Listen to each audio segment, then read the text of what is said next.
क्या ये वीडियो भी सिर्फ एक क्लिकबेट है? आप तो खुद अनअकैडमी पे 1 साल से पढ़ा रहे थे, तो फिर ये वीडियो क्यों? और ज्वाइन करो अनअकैडमी, आ गया मजा। Hey guys, once again welcome back to my YouTube channel.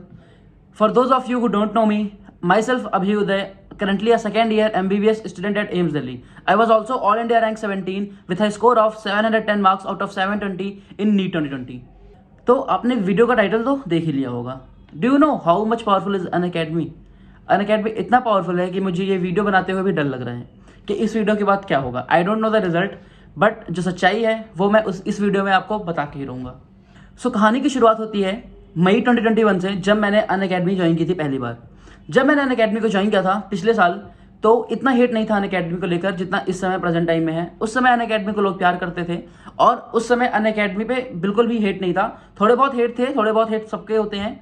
जब मैंने अनअकैडमी से जुड़ा, जब मैंने यूट्यूब पे प्रमोशन स्टार्ट किया, तो कुछ निगेटिव कमेंट्स जरूर आते थे, बट इतने ज़्यादा नहीं आते थे कि सब तरफ निगेटिविटी भरी थी। कुछ कमेंट्स ज़रूर थे कि जैसे कि अनअकैडमी का चमचा बोल देना, और काफ़ी कॉमन चीज़ें थी जो कि मतलब मैं सह लेता था, बिकॉज आई नो कि आप कुछ भी अगर बड़े लेवल पे कर रहे हो तो आपको जितना सपोर्ट मिलेगा उतना क्रिटिसिज्म भी मिलेगा। So I was okay with that. The first question is why I joined Unacademy. मैंने अनअकैडमी ज्वाइन ही क्यों किया? तो यार अनअकैडमी उस समय पे एक बहुत ही बड़ा प्लेटफॉर्म था।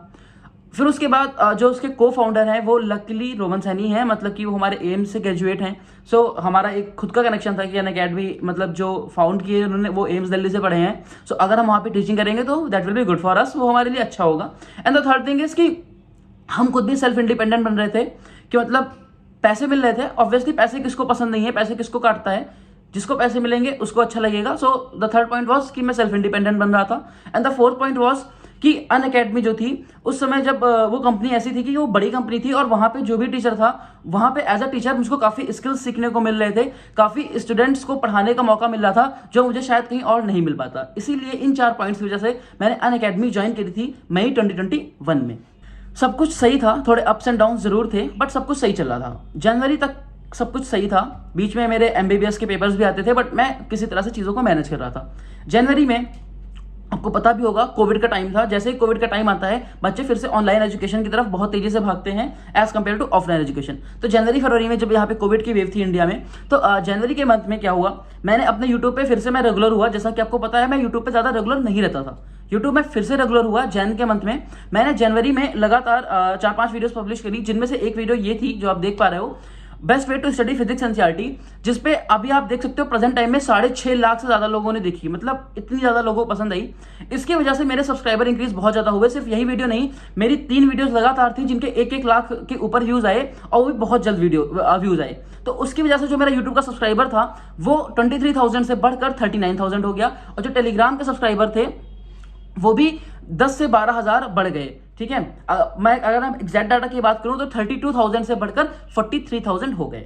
अब आप सोच रहे होंगे कि मैं ये सब चीजें क्यों बता रहा हूं। तो देखो, अनअकैडमी का एक प्रोग्राम होता है that is called new learner incentive programme, जिसके तहत वो क्या करते हैं कि अगर कोई भी एजुकेटर वहां पे पढ़ा रहा है तो वो जितने ज्यादा न्यू लर्नर्स लाता है, मतलब कि नए बच्चे जो अनअकैडमी के प्लेटफॉर्म पे नहीं है वो बच्चे लाता है, तो दे जस्ट गिव लाइक कि उस पर वो इंसेंटिव देते हैं। ठीक है, सो सेम मेरे साथ भी था जनवरी के मंथ में। जैसे कि आप देख पा रहे हो कि मेरी ऑडियंस काफी ज्यादा शूटअप हुई। आप स्क्रीनशॉट्स में मैंने अटैच कर दिए हैं, तो आप देख पा रहे हो कि जनवरी में मेरी काफी ऑडियंस शूटअप हुई, और इसके चलते मेरे 550 न्यू लर्नर्स आए। ये 550 मैं क्लेम नहीं कर रहा हूं, ये 550 उनके खुद के ऐप पे बताया जा रहा है। So there was a meeting on Unacademy platform, जहां पर वो मतलब जो हम लोग थे उनसे एसोसिएटेड थे यूट्यूब पार्टनरशिप प्रोग्राम में। सो हम लोगों को बेसिकली वो अवार्ड दे रहे थे। तो I got the award for मतलब कि मेरे जो मतलब पिछले साल 2021 में यूट्यूब पार्टनरशिप प्रोग्राम के अंदर सबसे ज़्यादा बच्चे एक स्पेशल क्लास में आने के, वो मेरा था कि मतलब number of average special class live learners मेरे ही क्लास में आते थे, मतलब सबसे ज़्यादा बच्चे मुझे ही देख रहे थे। तो उसके चलते मुझे अवार्ड मिला। तो फिर वहाँ पे उनके जो CEO थे, मैं नाम यहाँ पे डिस्क्लोज नहीं करूंगा, उन्होंने मुझसे पूछा कि आप क्या सजेशन देना चाहोगे। तो मेरा सिर्फ एक सजेशन था कि यार आप अगर न्यू लर्नर्स के बेसिस पे अपने एजुकेटर्स को सैलरी दे रहे हो, so there should be a transparency. आप वहाँ पे न्यू लर्नर्स जो हैं वहाँ पर आप जैसे मान लो फॉर एग्जाम्पल आपने 50 लिख दिए, तो मुझे कैसे पता चलेगा कि 50 है? मान लो 100 आए हो। That was a genuine question. मैंने उसको पूछा, पर उन्हें जैसे कि 90% ऑफ इंडियन ऑडियंस को क्रिटिसिज्म नहीं अच्छा लगता। उनके बारे में कोई अगर कुछ थोड़ा सा भी गलत बोल दे, या फिर गलत वे में बोल दे, या फिर गलत चीज को लोगों के सामने बोल दे, तो उन्हें वहां पर मिर्ची लग जाती है। तो उन्होंने कहा मुझसे कि अगर आपको इतना बुरा लगता है तो आप अनअकैडमी छोड़ दो। वैसे मेरे और भी क्वेश्चंस थे वहां पे कि जो आपने भी फील किया होगा कि अनअकैडमी के पेपर में बायोलॉजी थोड़ा बहुत आउट ऑफ एनसीईआरटी था। सो आई वाज लाइक कि आप इस पे वर्क कर सकते हो। आप अगर आप सजेशन मांग रहे हो, अगर आपको सजेशन सुनना ही नहीं है तो आप फिर पूछो ही मत सजेशन। समझ रहे हो मेरी बात? तो ये पॉइंट मैंने रखा था वहाँ पे। मैंने यहाँ तक कि ये भी बोला कि अगर आपको ट्रांसपेरेंसी बनानी है तो आप क्या कर सकते हो कि वहाँ पे आप उन बच्चों का नाम दे दो जो उस एजुकेटर के तरफ से न्यू लर्नर्स हैं। तो इससे क्या होगा, एक ट्रांसपेरेंसी होगी, एजुकेटर को और ज़्यादा आपके ऐप पे ट्रस्ट होगा कि फॉर एग्जाम्पल अगर वो किसी नाम से मान लो लॉगिन करता है तो उसे दिखता है कि हाँ चलो ये न्यू लर्नर आया, तो मतलब कि इनका प्लेटफॉर्म, इनका जो डाटाबेस है वो एकदम बिल्कुल सही है। रियल प्रॉब्लम तो स्टार्ट हुई 10 फरवरी को, जब मैं अपनी सैलरी एक्सपेक्ट कर रहा था जनवरी मंथ की। तो सैलरी तो आई, बट उसमें न्यू लर्नर इंसेंटिव का पेमेंट आप जान सकते हो कितना, बूम, $0 सीधे पेमेंट था। और वो काफ़ी पेमेंट था क्योंकि 550 लर्नर्स आए थे मेरे जनवरी मंथ में, जो कि आप देख पा रहे हो। Then I just call my point of contact, जिसको POC बोलते हैं अनअकैडमी के लैंग्वेज में। मैंने उनको कॉल किया।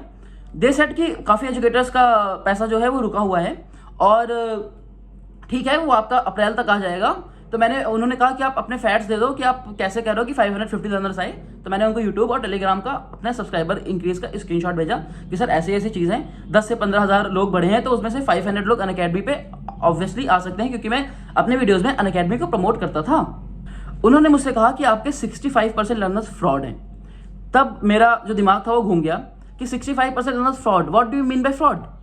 आप 550 बोल रहे हो, आपके ऐप पे 550 दिखा रहा है, मैं तो नहीं बोल रहा कि 550 है, मैंने तो नहीं क्लेम किया था कि 550 है। आपने जो बोला वही तो मैं बोल रहा हूँ। अब जब आपने 550 दिखाया तो आप उसका पेमेंट दो। अगर ये फ्रॉड थे, अगर मान लो ये फ्रॉड भी थे, जो भी था, तो आप पूरे महीने के बीच में बताते, तब तो आपने बताया नहीं। आप जो एजुकेटर पूरे महीने मेहनत करके आपके यहाँ पढ़ा रहा है, उसको आप एंड में बोल रहे हो क्यों फ्रॉड है। समझ रहे हो बात को? तो मैंने ये पॉइंट उनके सामने रखा। Then after 2 to 3 calls he said कि आपका जो पैसा है वो अप्रैल में आ जाएगा। I am not disclosing the amount here, और मैं किसी का नाम भी नहीं ले रहा कि वो अनअकैडमी में कौन थे क्या नहीं थे, बट दे सेड कि वो अपने एंड पे चेक करेंगे और वो अप्रैल तक आपका पेमेंट आ जाएगा। देन आई वाज लाइक कि चलो ठीक है, बच्चों का भी कोर्स जो है वो काफ़ी पीछे हो जाएगा अगर मैं पढ़ाना छोड़ दूंगा इस पॉइंट ऑफ टाइम पे। तो मैंने फरवरी में क्लासेस लेना स्टार्ट करी। मैंने वहाँ पे बूट कैंप कराया। जो मेरे बच्चे हैं वो शायद ज़्यादा अच्छे से रिलेट कर पा रहे होंगे। फिर उसके बाद क्या हुआ, मार्च में मेरे अपने जो जैसा मैं बताया मैं एम्स दिल्ली में MBBS कर रहा था, मेरे खुद के एग्जाम्स आ गए और मैं मार्च में काफी कटआउट होकर अपने MBBS एग्जाम पे फोकस करने लगा। फिर जब मैं अप्रैल में पढ़ा रहा था तो इन्होंने बोला कि आपके वो जो पैसे हैं वो तो नहीं आ पाएंगे। ठीक है, उन्होंने कहा वो तो आपके पैसे नहीं आ पाएंगे। बट अब यार जानते हो बात पैसे की नहीं है, बात पैसे की नहीं, बात है सेल्फ रिस्पेक्ट की। यार एक तो तुम्हारे प्लेटफॉर्म पे जो एजुकेटर इतने दिन से पढ़ा रहा है, 1 साल से पढ़ा रहा है, उसको तुम एंड पे आके कह रहे हो कि वो फ्रॉड कर रहा है। मतलब कि जो स्टूडेंट MBBS करते हुए आपके प्लेटफॉर्म पे आके पढ़ा रहा है, जो एजुकेटर दिन रात आपके प्लेटफॉर्म पे पढ़ा रहा है, वो सारे फ्रॉड हैं। ठीक है, वो सारे फ्रॉड हैं। मतलब कि जो मेरे YouTube पे व्यूज आते हैं वो फ्रॉड है, जो मेरे YouTube पे सब्सक्राइबर करते हैं वो फ्रॉड है, जो आपकी मदद होती है मेरे वीडियो से वो फ्रॉड है। सब कुछ फ्रॉड है, आप सही हो बस खाली। तो ये एक पॉइंट था जो मैंने उनके सामने रखा और मैंने कहा कि भाई अब मैं अप्रैल के बाद कंटिन्यू नहीं कर रहा हूं। मैं अप्रैल के मिड में ही कहा कि बस हो गया, मेरा हो गया, अब मैं आपके प्लेटफॉर्म पे एक भी सेकंड और ज्यादा नहीं पढ़ा सकता। फिर जब मैंने अप्रैल में रिजाइन किया तो इन्होंने कहा कि आपका क्या कहते हैं जो मतलब मैंने कहा कि मैं रिजाइन कर रहा हूँ। फिर जो अप्रैल का पेमेंट आने वाला था वो मई में आने वाला था। फिर बूम, इन्होंने फिर से मेरी सैलरी काट ली। इन्होंने फिर मेरे मई में जो अप्रैल की सैलरी थी वो नहीं दी। दे सेड कि आपकी जो सैलरी है वो सबके साथ हुआ है, वो सारे एजुकेटर्स के साथ हुआ है, वो आपकी सैलरी आएगी जून के महीने में।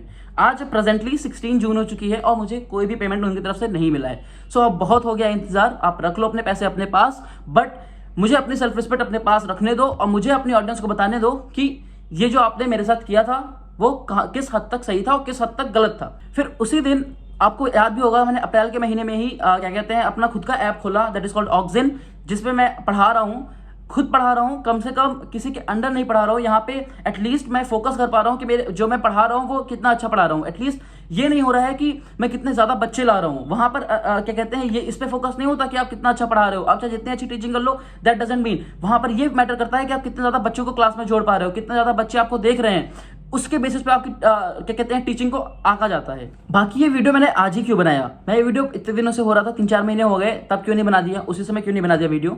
तो देखो बात जब तक मेरे तक थी तब तक सही था, बट अब स्टूडेंट्स को भी प्रॉब्लम आ रही है। कल मैंने देखा कि विशाल तिवारी सर, जिनसे बहुत बच्चे केमिस्ट्री पढ़ते थे, मेरे खुद के जो बच्चे मुझसे जुड़े हुए थे, उन्होंने मुझे टेलीग्राम पर मैसेज किया कि भैया ऐसा ऐसा हुआ, विशाल तिवारी सर के चैनल को इन्होंने कॉपीराइट में डाल दिया।